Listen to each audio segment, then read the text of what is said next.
Hello, everyone. I'm Nola and it's Halloween in Australia, Saturday, the 31st of October.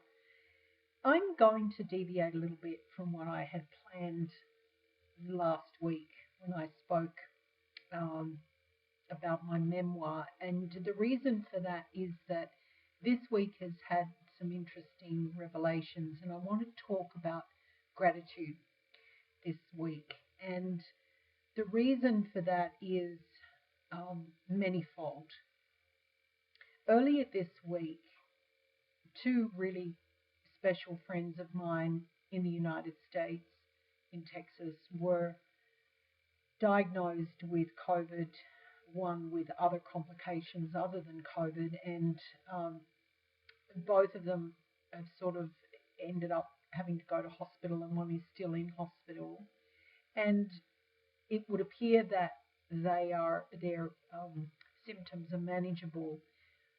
But when you think about a husband and wife um, who are around my age and therefore young and strong, you reflect very quickly on the vulnerability of all of us with this current pandemic. And I'm so grateful that one of them has come out of hospital and that the other one appears, from what I hear, to be managing and being supported by the care professionals in the hospital where he is. Now, the other thing that I'm grateful for are lifelong friends, and one of my best girlfriend in the world is a lady I met in 1981. So we've known each other almost 40 years. And she knows the full depth of my sentiment for her and my deep feelings for her and gratitude for her. And those kinds of friendships are rare indeed. She and her husband I've known for nearly 40 years, and my friend and I have spoken several times this week. They lost their third of three puppies this year. So it's been an awful year for them. And the gratitude that I feel as a result of hearing that news is that they possess a strength of character that allows them to get through significantly upsetting times. To lose one animal that's beloved in a year is enough. To lose two is just beyond comprehension. But to lose three, and these are members of the family, all the most beautiful dogs you could just imagine, all mum, dad, and the son, all gone, is really testament. Their strength at this time is testament to their spiritual foundation that they have, their faith in God, and to be seen through trying times. And I'm so grateful with the fact that the people that have been in hospital and are in hospital are part of their family. And so we're all connected.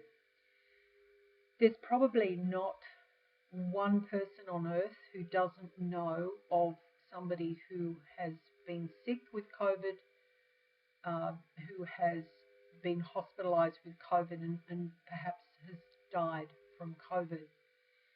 And when we talk about degrees of separation, as I've said many times, I really believe there's only one degree of separation. We need to nurture the relationships that we have because nothing can be taken for granted.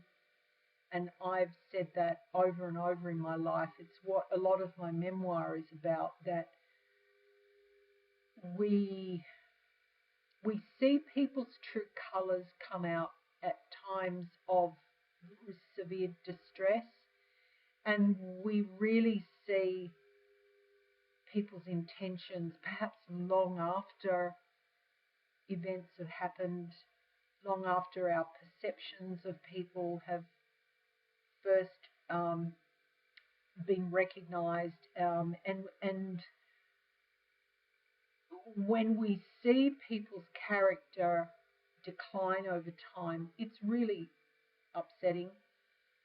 And when we see people's character develop over time, it's really heartening. And that's a lot of where my gratitude comes from. I've seen the very best in a lot of people this week, under very upsetting circumstances. And even today, I'm grateful for a witness who saw a very horrible person, a woman around my age, slam her red Mercedes into my General Motors car and drive off. The words he used to describe her, I won't repeat, but he was so upset with what she'd done, and he took down her, the details of her car. He's given me his name and number, and, the police were contacted, and the claim goes into the insurance company. But I'm so grateful, and as I said to him in a text message, he's a good man. There are very few people these days amongst our 7+ billion people on this earth who are prepared to stand up for justice. And he stood up for justice for me at 8 o'clock this morning. There's been the most catastrophic storm where I live on the Gold Coast in Australia. There's been 5-inch hail registered in Brisbane, which is about 40 minutes north of where I'm currently sitting. It's Halloween. It's almost like a divine message that, hey, this is warnings coming, for us to be prepared, for us to be careful. I took shelter with my second car, which was out in the open by necessity. I took shelter at a local shopping centre, and I witnessed an explosion after the storm had come through. And, the rain is pouring down as I talk to you. The storms have not finished passing through. I don't know if the kids will do trick-or-treating tonight. I have a basket of goodies waiting to greet them at the door. Who knows? Anything can happen. And really, fundamentally, what I want to say is be grateful for what you have, who you have in your life, the relationships that you have in your life that are healthy, positive, nurturing, mutually rewarding relationships, because they can be gone in the blink of an eye. It's really important that we value the people that we care about the most and that we never take them for granted. I hope you have a great Halloween around the world, wherever you are, and I hope that you like and subscribe to our channels, and I look forward to reading from my memoir next weekend. Bye for now.